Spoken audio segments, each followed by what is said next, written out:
بسم اللہ الرحمن الرحیم۔ محمد بن حسین بغدادی فرماتے ہیں کہ میں ایک سال حج کو گیا۔ میں اتفاق سے مکہ کے بازار سے گزر رہا تھا کہ ایک بوڑھا آدمی ایک لڑکی کا ہاتھ پکڑے ہوئے تھا۔ لڑکی کا رنگ متغیر ہو رہا تھا، بدن بہت لاغر، لیکن اس کے چہرے پر ایک نورانی چمک تھی۔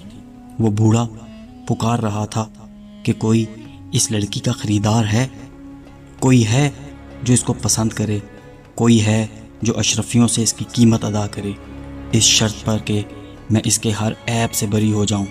میں نے اس شخص کے قریب جا کر پوچھا کہ اس باندی کی قیمت کا حال تو معلوم ہو گیا، اس میں عیب کیا ہے؟ وہ کہنے لگا کہ یہ لڑکی پاگل ہے، ہر وقت غمزدہ رہتی ہے، رات بھر نماز پڑھتی ہے، دن بھر روزہ رکھتی ہے، نہ کھاتی ہے نہ پیتی ہے، ہر جگہ بالکل تنہائی پسند کرتی ہے۔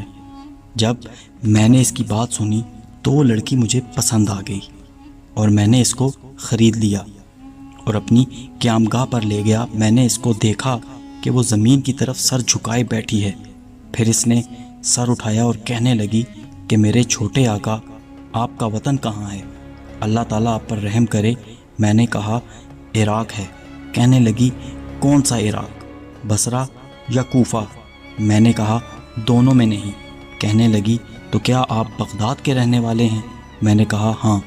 کہنے لگی واہ واہ، وہ تو عابدوں کا شہر ہے، زاہدوں کا شہر ہے۔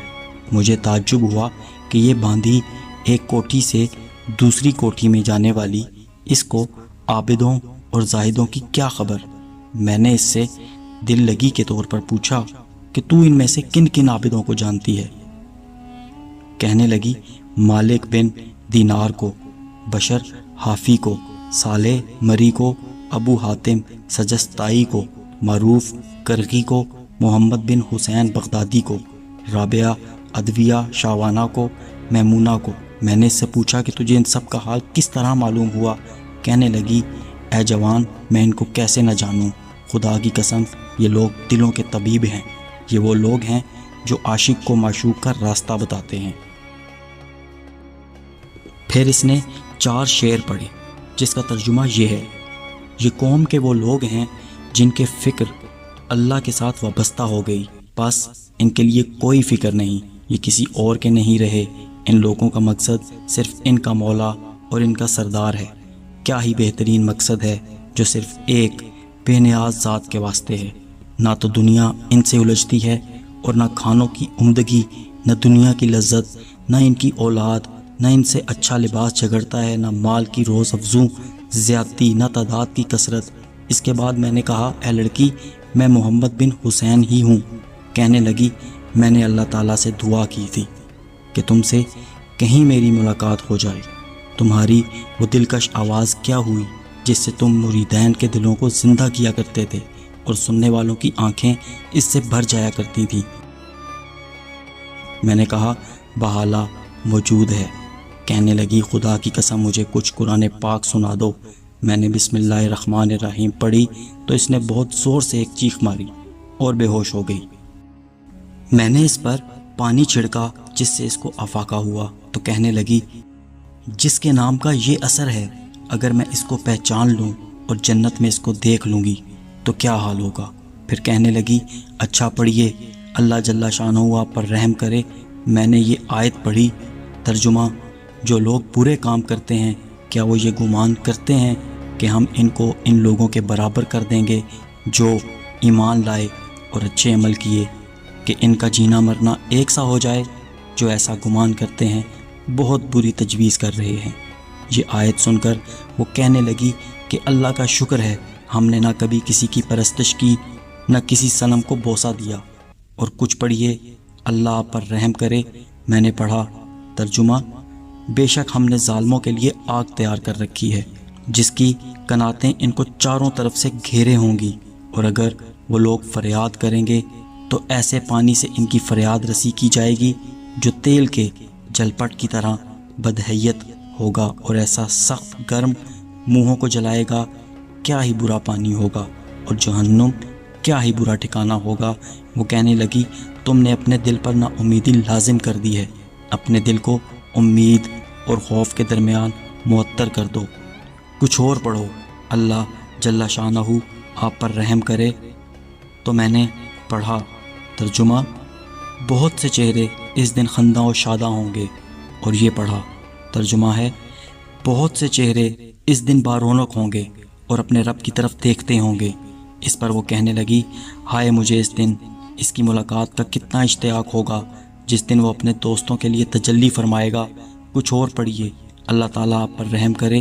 میں نے پھر یہ آیت پڑھی، یعنی سورہ واقعہ کے پہلے رکوع کے ختم تک پڑھی، جن کا ترجمہ یہ ہے کہ اعلیٰ درجوں والوں کے پاس ایسے لڑکے جو ہمیشہ لڑکے ہی رہیں گے، یہ چیز لے کر ہمیشہ آتے جاتے رہیں گے، آب خورے اور آفتاہے، اور ایسے گلاس جو بہتی ہوئی شراب سے بھر گئے ہوں گے، نہ اس شراب سے ان کو سر کا درد ہوگا، یعنی چکر آئے گا، نہ عقل میں فطور آئے گا، اور ایسے میوے لے کر آئیں گے جن کو یہ لوگ پسند کریں گے، اور پرندوں کا گوشت جو ان کو مرغوب ہو، اور ان کے لیے خوبصورت بڑی بڑی آنکھوں والی حوریں ہوں گی جن کو حفاظت سے پوشیدہ رکھا ہوا وہ موتی۔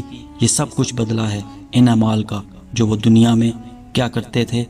یہ لوگ جنت میں نہ بک بک سنیں گے نہ کوئی اور بیہودہ بات، بس سلام ہی سلام کی آواز ہر طرف سے آئے گی۔ اور نمبر 2 کے حضرات جو دائنے والے ہیں، یعنی ان کے اعمال نامے دائنے ہاتھ میں ملے ہیں، وہ دائنے بھی کیسے اچھے آدمی ہیں۔ وہ ان باغوں میں رہیں گے جہاں بغیر کانٹوں کے بیریاں ہوں گی، اور تہ بتہ کیلے لگے ہوں گے، اور بہت لمبا سایہ ہوگا، اور بہتا ہوا پانی ہوگا، اور کثرت سے میوے ہوں گے جو نہ ختم ہوں گے، اور نہ انہیں کسی قسم کی روک ٹوک ہوگی، جتنا جس کا دل چاہے کھائے۔ اور اونچے اونچے فرش ہوں گے، اور ان کے لیے بھی عورتیں ہوں گی جن کو ہم نے خاص طور سے بنایا کہ وہ ہمیشہ ہمیشہ کنواریاں ہی رہیں، کہ یعنی صحبت کے بعد بھی کنواری بن جائے گی، اور ناز و انداز کے لحاظ سے محبوبہ ہوں گی، اور جنت والوں کی ہم عمر ہوں گی، اور یہ سب چیزیں دائنے والوں کے لیے ہیں۔ پھر وہ لڑکی مجھ سے کہنے لگی، میرا خیال ہے کہ تم نے بھی حوروں سے منگنی کی ہے، کچھ ان کے مہروں کے واسطے بھی خرچ کیا ہے؟ میں نے کہا، مجھے بتا دے ان کا مہر کیا ہوگا، میں تو فقیر آدمی ہوں۔ کہنے لگی، رات کو تہجد پڑھنا اور دن کو روزہ رکھنا، فقراء و مساکین سے محبت رکھنا۔ اس کے بعد اس باندی نے 6 اشعار پڑھے جن کا ترجمہ یہ ہے، اے وہ شخص جو حوروں سے ان کے پردے میں منگنی کرتا ہے اور ان کے عالی مرتبے کے باوجود ان کا طالب ہے، کوشش کے ساتھ کھڑا ہو جا، سستی ہرگز نہ کر، نفس سے مجاہدہ کر، اس کو صبر کا عادی بنا، رات کو تہجد پڑھا کر، دن کو روزہ رکھا کر، یہ ان کا مہر ہے۔ اگر تیری دونوں آنکھیں ان کو اس حال میں دیکھ لیں جبکہ وہ تیری طرف متوجہ ہو رہی ہوں، اور وہ اپنی ہم عمر لڑکیوں کے ساتھ چل رہی ہوں، اور ان کے سینوں پر چمکتے ہوئے ہار پڑے ہوئے ہوں، تو اس وقت تیری نگاہ میں یہ دنیا کی جتنی زیب و زینت ہے ساری بے سبق بن جائے گی۔ یہ اشعار پڑھ کر اس کو بے ہوشی طاری ہو گئی۔ میں نے پھر اس کے چہرے پر پانی وغیرہ چھڑکا تو اس کو افاقہ ہوا، اور اس نے کچھ شعر پڑھے جن کا ترجمہ یہ ہے، اے اللہ تو مجھے عذاب سے بچانا، بے شک میں اپنے گناہ کا جو مجھ سے صادر ہوئے اقرار کرنے والی ہوں، تو نے کتنی کثرت سے میری خطاؤں کی لغزش معاف فرمائی ہے، تو بڑا فضل والا ہے، بڑا احسان والا ہے۔ لوگ مجھے اچھا آدمی گمان کرتے ہیں، لیکن اگر تو میری خطائیں معاف نہ کر دے تو میں بدترین آدمی ہوں۔ میرے لیے کوئی تدبیر نہیں اس کے سوا کہ تیری بخشش کی امید ہے، اور تیرے ساتھ مجھے حسن ظن ہے کہ تو ضرور کام کرے گا۔ یہ اشعار پڑھ کر اس باندی کو پھر غشی ہو گئی۔ میں جب اس کے قریب پہنچا تو وہ مر چکی تھی۔ مجھے اس کے انتقال کا بے حد صدمہ ہوا۔ میں اٹھ کر بازار گیا کہ اس کی تجہیز و تدفین کا سامان خرید کر لاؤں۔ جب میں بازار سے لوٹا تو وہ کفنی کفنائی خوشبو لگی ہوئی معطر ناش رکھی ہوئی تھی۔ 2 سبز کپڑوں میں اس کا کفن تھا جو جنت کا لباس تھا۔ کفن میں 2 سطریں نور سے لکھی ہوئی تھی۔ پہلی سطر پر لا الہ الا اللہ محمد الرسول اللہ لکھا ہوا تھا۔ دوسری یہ آیت، الا ان اولیاء اللہ لا خوف علیہم ولا ہم یحزنون، خبردار رہو کہ اللہ کے ولیوں کو نہ تو خوف ہوتا ہے نہ غمگین ہوتے ہیں۔ میں اور میرے ساتھی اس کے جنازے کو اٹھا کر لے گئے، جنازہ کی نماز پڑھ کر دفنا دیا، اور اس کی قبر پر سورہ یاسین شریف پڑھ کر اپنے حجرے میں چلا آیا۔ میری آنکھوں سے آنسو بہہ رہے تھے، دل اس کے فراق سے غمگین تھا۔ واپس آ کر میں نے 2 رکعت نماز پڑھی اور سو گیا۔ خواب میں دیکھا کہ وہ لڑکی جنت میں پھر رہی ہے، نہایت مہکتے ہوئے زعفران کا باغیچہ ہے، ریشم کے اور استبرق کے جوڑے پہن رہی ہے، اس کے سر پر ایک موتیوں سے جڑا ہوا تاج ہے اور پاؤں میں سرخ یاقوت کے جوتے۔ مشک و عنبر کی خوشبو اس سے مہک رہی ہے، اس کا چہرہ قمر سے زیادہ روشن ہے۔ میں نے کہا، اے لڑکی ذرا ٹھہر تو، یہ تو بتا دے یہ مرتبہ کس عمل کی بدولت تجھے ملا؟ کہنے لگی، فقراء اور مساکین کی محبت سے اور استغفار کی کثرت سے اور مسلمانوں کے راستے میں سے تکلیف دینے والی چیز کو ہٹا دینے سے۔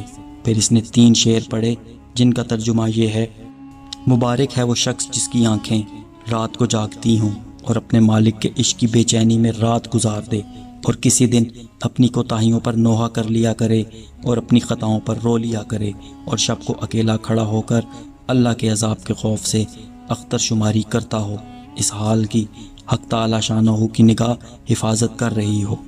بحوالہ فضائل حج۔ بے شک خواتین بھی اگر چاہیں تو اللہ کی نظر میں ایک خاص مقام حاصل کر سکتی ہیں۔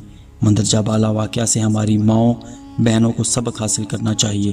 اللہ تعالی ہم سب کو دین کی سمجھ عطا فرمائے، آمین یا رب العالمین۔